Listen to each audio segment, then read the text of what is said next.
Okay, so we are starting a brand new chapter. This is chapter 3, and it's all about exponential and logarithmic functions. This information will be in our yellow book. So we are, for right now, done with the trig. Okay, so I'm going to briefly go through exponential functions and their graphs. Hopefully this is just a recap of things that we are already familiar with from our integrated classes. Okay, so what is an exponential function and what does their graph kind of look like? All right, so an exponential function of f with a base of b is defined as this, right? F of x is equal to a times b to the power of x, okay? Where our b value can be any real number, okay? Where it's greater than 0, right? So we're never going to see a negative number. We're not going to see it equal to 1 because whenever you raise a power and the base is 1, it's not growing or decaying. And x is any real number. So again, we're not going to see any imaginary numbers. Also, if your b value is greater than 1 instead of just 0, it's considered a growth factor. We could also say if your b value is somewhere between 0 and 1, then it's going to be considered a decay. And I'll show you kind of what that means. Okay. So again, for instance, we can see our 3 being raised to the power of x. So this 3 is our b value, right? So we don't have an a value per se, or it's 1. And same thing for your g of x, right? 0.5 to the power of x. This whole thing would be your b value. And it's considered exponential function. The reason why it's exponential is because there is a value that we plug in for the exponent. Okay, so let's see what these two graphs would particularly look like. So the first one is our growth graph, right? So again, this is when your b value is greater than 1. This is just a very generic graph if you need to pause the video to copy it down. So a couple things to keep in mind. Our domain for all exponential functions, right, will always be all real numbers, or aka negative infinity to positive infinity. Our range is really from 0 to infinity, and the 0 is really your horizontal asymptote, right? So wherever your horizontal asymptote is, right, that is where your range is. Generically, or not generically, but most common, our asymptote is at 0, and we can shift our graph up and down, right, depending on the form that we see here. So a, b, and then x minus h plus k. So this k value is part of your horizontal asymptote. So our generic equation, without any shifts left and right and up and down, we'll always just have a plus 0. So it's a horizontal asymptote. Okay, and then we see our point 0.1, and again we see that it's growing as our x gets larger and larger and larger. So it makes it exponential. So the decay graph is just going to kind of look like this has been reflected across the y-axis. So again, your b value is somewhere between 0 and 1. Again, we see this horizontal asymptote. This range, again, starts with your HA. And notice that there are parentheses around all of your domain and ranges because you're actually never going to get the output of 0. Okay. Think about if you took a piece of paper and you rip that paper in half, you'd always have 2 pieces. And then you put half of it down and you took another piece of paper and you ripped it in half and you kept ripping it and you kept ripping it, right? You're never going to rip a piece of paper where you'll never have nothing left, right? So again, we're never going to get that output of 0. There's no number I can plug in to an equation and solve for x and get an output of 0. So these are what the two graphs look like. Okay, and again, just some vocabulary that we want to recognize. Okay, so what is an asymptote? An asymptote is this imaginary line that a graph approaches but never crosses as x or y increases. Again, we will see when we get to logarithms what those graphs look like. We can get what's known as a locator point. This is kind of just an easy point to plot. Okay, and again, it's in when it's in this form. Okay, we can easily find our locator point. So it's just our h comma our k plus a. And again, general form, when your a is equal to 1, your locator point is just 0, comma 1. Again, it helps us kind of at least get 1 point, and then we know if our graph is going to look like a growth graph or a decay graph. And again, this is just a quick sketch. H is, our horizontal shift. Again, moves things left, move things right. And our K value is also a vertical shift. And we can see that our K value is also our asymptote. Okay. So again, this is just general information. So we have one more graph that we can see in exponential, and it has to do with the number e. So you may or may not have heard about this number. So e, it's called the natural base of e. So it's like pi, where pi is 3.1415, blah, blah, blah, blah, blah. E is this 2.71828. Usually people memorize like the first 4 terms, so 2.718. Okay.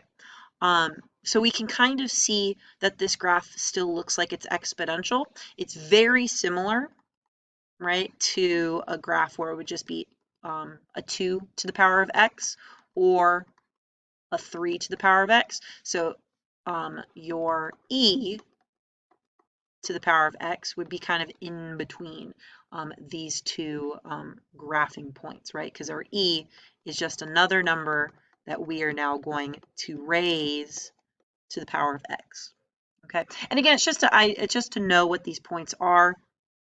Okay, again, we can get that locator point 0, comma 1, and then the rest of the points are a little bit harder to get. Like what's 1, comma e? Again, it's 1, comma 2.7118.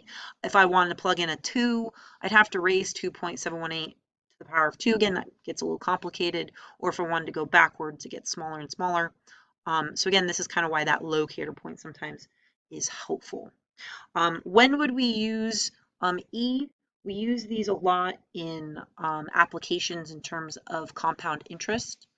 So whenever we're talking about compound interest, aka money, how does your money grow in a bank account?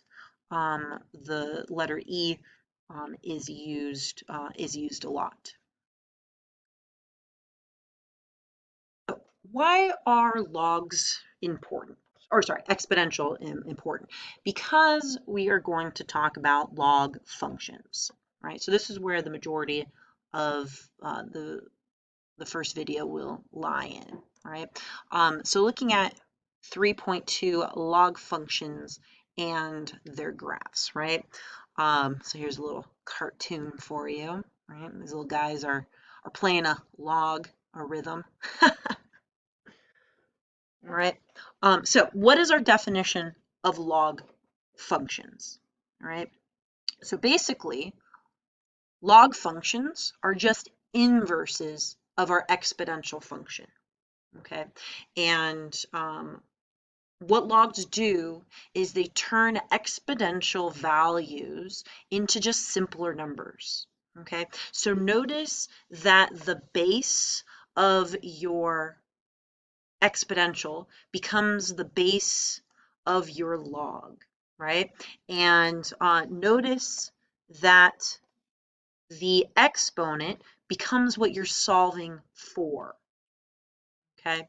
And then vice versa, the answer of whatever our exponential was is what's going to be multiplied by your log. So again, logs just turn things into a simpler number, right? Smaller number, so to speak, right? So let's get some practice defining logs, shall we?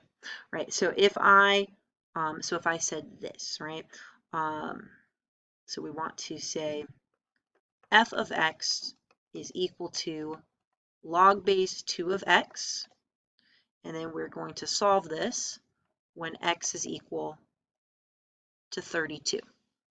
Okay, so basically what this is telling us we're going to do is we are going to say, okay, f of 32 is equal to log base 2 of 32. So in reality, 32 is kind of our exponent. So we're trying to figure out, okay, 2 to the power of what kind of gives us that 32, right? And so I know that 2 is just 2, but 32 can be 2 to the power of 5. So when the bases are the same, what value for x would make the right side and left side be equal to each other? And we know that answer is 5, right? So I know that f of 32 is equal to 5, because again, it's based on this equation. So I have my answer. All right, let's try another one, kind of similar to this. So f of x is equal to log base 3 of x, and then when x is equal to 1. All right, so again, try pausing the video and coming up with the answer yourself. Okay, so if you pause the video, let's see what we end up getting. So we're going to plug in a 1 in for our x. So we're trying to figure out 3 to the power of something, right, question mark, is equal to 1. What is the value that you can raise any number to the power of and always gives you 1? And the answer is 0. All right. Beautiful. All right, let's try another one. What about f of x is equal to log base 4 of x, and again, when x is equal to 2. Again, try pausing the video and try to answer this question.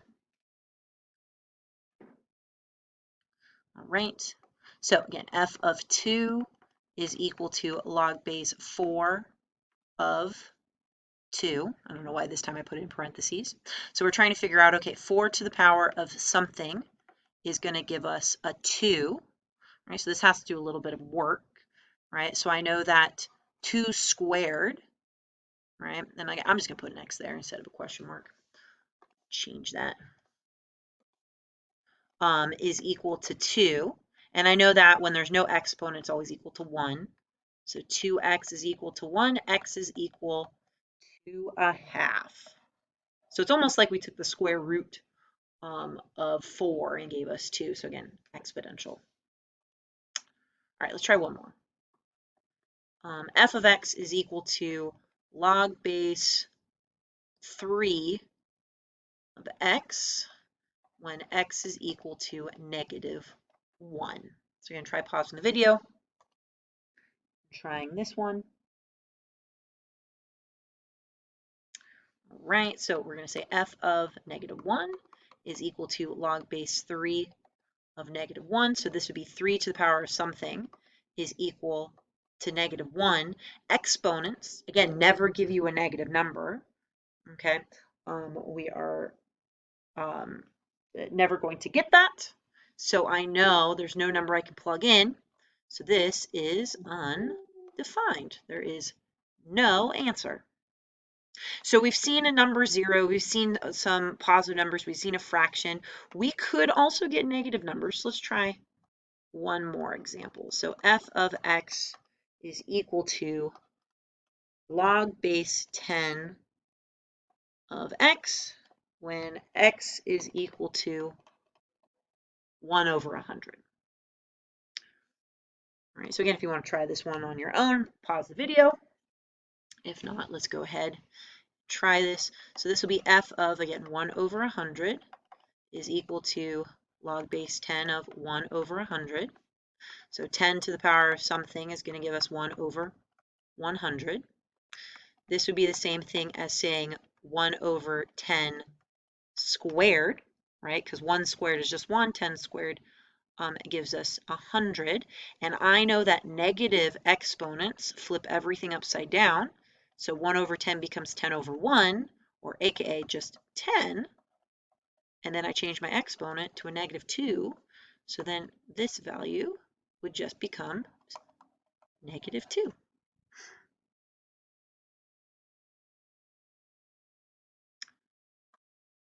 Okay, we can also use our calculator to potentially evaluate our logs, but I want you to be aware of this, is that log functions with a base 10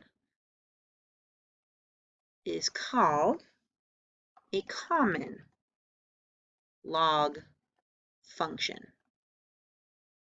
Okay, so a lot of times you would see, if you have an example that kind of looks like this, you know, log base 10 of 10, right? This could be the same thing as just saying log of 10. Okay, so a lot of times we don't see that that base being displayed. And again, we can, it's an expression now. We're trying to ask ourselves 10 to the power of what will give us 10. So both of these are equal to the number 1. So again, a common log function is a base of 10. If it's not a common log, then it's just a regular log, and we have to have our actual base number. So if there's a 3, if there's a 2, if there's a half, we will see that written in there. Okay. We also have some properties of logs. So properties of logarithms. Okay. So here's our properties. So the first one is that if you ever see anything that looks like this, so log base a of 1 is equal to 0. Okay, so log base of anything, a can be anything, it's always going to equal 0, because if we turn it back into an exponential, a to the power of 0 always equals 1. So again, so anytime you see a 1 here, it's always equal to 0. That way you don't have to kind of think about it. What happens if you have log base a of a, right? This is always equal to the number 1. And again, this is because a to the power of 1 is just equal to the letter A. Okay, this one's a little bit harder sometimes for some people to get. So if you have log base a of a to the power of x, what does that equal? And that will equal your exponent, just plain old x. And the reason that is because if you take your base a and then you're trying to figure out a to the power of what gives you our answer, which was a to the power of x, notice that question mark. In order for the right side and left side to be the same, question mark has to equal the x value. Okay, so again, it's kind of like your inverse property. Some people might also see something. Your book also kind of says this. You know, a to the power of log base a of x is equal to x, where these two things, which I'm going to highlight in just a second, this and this, they're opposites of each other, or sorry, they're inverses of each other, and so they would cancel out, leaving you with just the x. Last property, oops, erase that here. Our last property is we're going to say this, log base a of x is equal to log base a of y. then we get to say this, x will equal y. Because the only way that these two would equal, if again, whatever that base is, in order for the right side and left side of the equation to be the same, x and y have to equal each other. Okay, so I want you to try a couple problems on your own. And again, you can pause the video. So using our properties, so we'll say solve for x in both the first and second.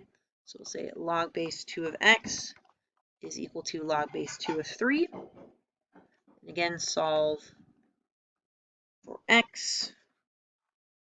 Log base 4 of 4 is equal to x. And then both of these will be a simplify.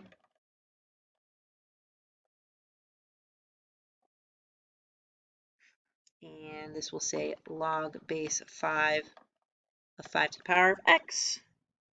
And then what happens if I write it like this? 7 log base 7 of 14. So go ahead, try pausing the video right now and seeing how you do.